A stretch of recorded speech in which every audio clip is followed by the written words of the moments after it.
दूर किसी जंगल में एक टूनी चिड़िया रहा करती थी। उसने कई सालों बाद एक अंडा दिया था, लेकिन वह भी जंगल में आए तूफान के कारण टूट गया। टूनी चिड़िया भी इस सदमे में निकल नहीं पाई थी।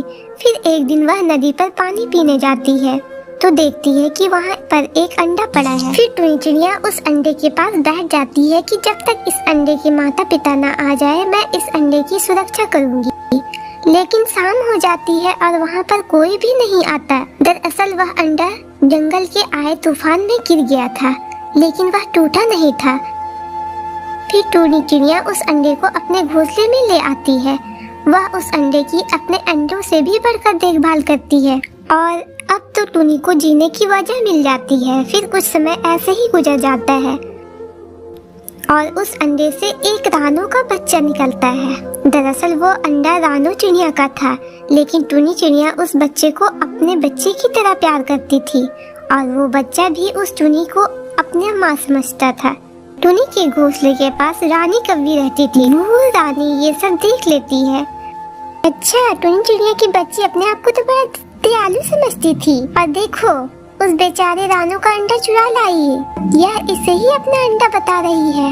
मैं जाती हूँ अभी रानो के पास। इतना कहकर रानी कव्वी सीधे रानो के पास चली जाती है और उसे सारी सच्चाई बता देती है। रानो और कव्वी टूनी चिड़िया के पास आती है। ये तो पक्की चोर है रानो, इसने तुम्हारा अंडा चुराया है। मैं भी तो सोच रही थी आखिर इतने दिनों से इसके अंडे से बच्चे बाहर क्यों नहीं निकल रहा है। अब पता चला इसकी सच्चाई। यह हमसे क्यों छिपा रही थी। तभी टूनी चिड़िया कहती है यह सच है, इसलिए आपको यह सच नहीं बता रही थी कि कहीं कोई मेरा बच्चा मुझसे छीन ना ले। लेकिन रानी कव्वी, ये झूठ है कि मैंने अंडा चुराया था। मुझे वो अंडा नदी पर मिला था जब तूफान आया था। उसके अगले दिन नदी पर गई थी, तब वह अंडा मुझे मिला था। आप मेरा विश्वास करें। कैसे तुम्हारा विश्वास करूं? अगर तुम सच्ची हो तो यह बात तुम हम सबको बताती और तुम यह भी पता लगाने की कोशिश करती कि इस मासूम की असल माँ कहाँ है। तुम्हें जरा भी दया नहीं आई कि इसकी माँ पर क्या गुजर रही होगी। जानू बहन, मैं भी अपनी माँ की ममता से मजबूर थी। अब मैं इस बच्चे के बगैर जीने का सोच भी नहीं सकती। मैंने पल पल इंतजार किया अपने अंडे से बच्चे के बाहर निकलने का। यह रानी की बच्ची तो कभी मुझे खुश देख ही नहीं सकती। रानू बहन, प्लीज आप यहाँ से चले जाएं। मैं आपके आगे हाथ जोड़ती हूँ। मैं मर जाऊंगी, मेरे बच्चे के बगैर नहीं जी पाऊंगी। नहीं, ऐसे कैसे चले जाएं? ऐसे कैसे चले जाएं? रानू, तुम अपने बच्चे को छोड़कर बिल्कुल नहीं जाना। उठाओ अपना ये बच्चा। मैं भी तो देख लूँ कि टूनी की बच्ची तुम्हें बच्चा लेने से कैसे रोकती है। अगर यह ऐसे नहीं मानेगी तो मैं जंगल के और पक्षियों को इकट्ठे करूंगी। फिर रानू चिड़िया अपने बच्चे को उठा लेती है। तभी बच्चा कहता, आंटी प्लीज मुझे छोड़ दे। मैं अपनी मम्मा से दूर नहीं रह सकता। मैं मम्मा के बिना मर जाऊंगा। मेरे बच्चे, ये तुम्हारी मम्मा नहीं है, बल्कि ये एक चोर है। तुम्हारी असली मम्मा मैं हूँ। और फिर ऐसा कहते हुए रानी कव्वी और रानू चिड़िया वहाँ से चली जाती है। क्यों ले गई मेरे बच्चे को? मैं मर जाऊंगी मेरे बच्चे के बगैर। वो बच्चा मेरा है, वो मेरे बगैर नहीं जी पाएगा। फिर टूनी चिड़िया ऐसे ही सारी रात रोती रहती है। कुछ देर बाद सुबह हो जाती है, लेकिन टूनी तो अपने घोंसले में बेहोश पड़ी थी। उसके अंदर जरा भी ताकत नहीं थी कि वो उड़ सके। उसका मन टूट चुका था।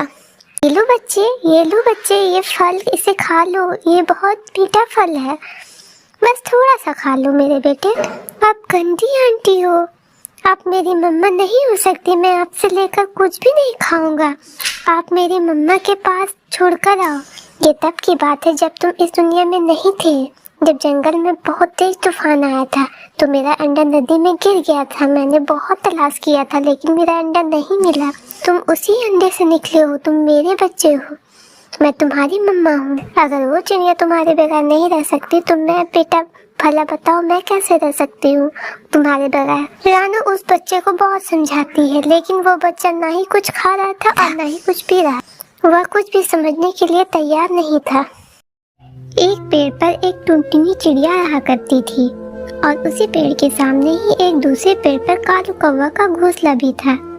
कौवा बहुत ही कामचोर था और सुस्त भी था। वह पूरा पूरा दिन सोता रहता था। वहीं दूसरी तरफ वो चिड़िया बहुत ही मेहनती थी। चिड़िया के अंडों में से बच्चे निकलने ही वाले थे, इसलिए वो चिड़िया अपने बच्चों के लिए दाना जमा करती रहती थी। एक दिन चिड़िया ने सोचा, अरे मेरा घोंसला तो बहुत ही कच्चा है और बरसात भी करीब है। अगर बरसात से पहले मैंने अपना घोंसला पक्का नहीं किया तो मेरे अंडे खराब हो जाएंगे। चिड़िया बहुत ही मेहनत करती और आखिर 1 महीने के बाद उसने अपना एक पक्का घर तैयार कर लिया था। अब इस चिड़िया को बरसात की कोई चिंता नहीं थी। अब मैंने अपना पक्का घर तैयार कर लिया है, अब मेरे बच्चे बारिश में भी नहीं रहेंगे। वहीं दूसरी तरफ उस कामचोर कौवा को कोई भी चिंता न थी। वह बस पूरे दिन अपने घोंसले में आराम करता रहता था। एक दिन टुनटुनी चिड़िया उस कौवे के पास आई और उसे कहने लगी, कालू भैया, आप ऐसे भी क्या सुस्ती सारा दिन आराम करते रहते हो? कुछ तो काम किया करो। बरसात का मौसम करीब है, मैंने अपना घोंसला पक्का कर लिया है, तुम भी अपना घोंसला पक्का कर लो, वरना कहाँ जाओगे? चिड़िया बहन, तुम अपना घोंसला पक्का कर लिया है तो मुझे मत सिखाओ। जब बारिश होगी तब मैं देख लूंगा। तुम यहाँ से जाओ, मेरा सुकून मत खराब करो। कौवे की यह बात सुनकर चिड़िया उदास हो जाती है।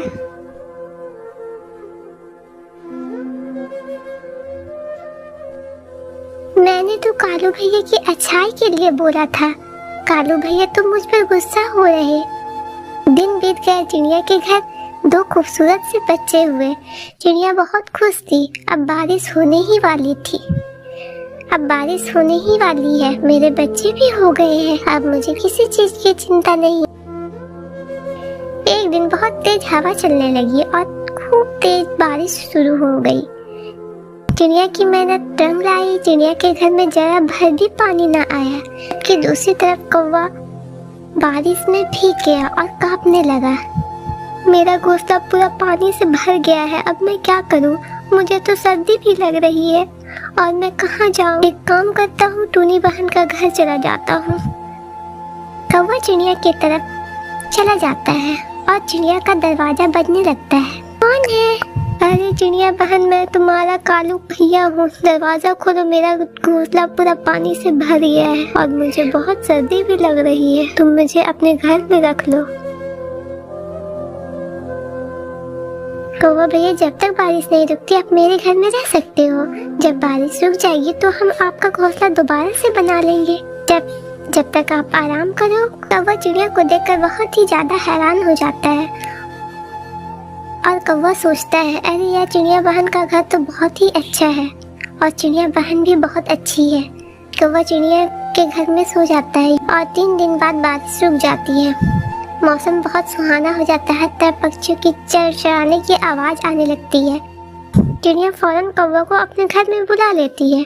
चिड़िया कौवे के पास आती है और उससे कहती है, कौवा भैया, बुरा मत मानना, अब बारिश रुक गई है, अब हम दोनों आपका घोंसला दोबारा तैयार कर सकते हैं। कितना सुकून है इस घर में। मगर यह चिड़िया तो अपना घोंसला बनाने को कह रही है। कौवा बहुत ही कामचोर था और सुस्त भी होता है। चिड़िया की यह बातें सुनकर कौवा बहुत ही परेशान हो जाता है और कौवा बहाना बनाते हुए कहता है, अरे चिड़िया बहन, बारिश की वजह से मुझे बुखार हो गया है। मेरे सर में बहुत ज्यादा दर्द हो रहा है। मैं आज घोंसला नहीं बना सकता, मुझे माफ करना।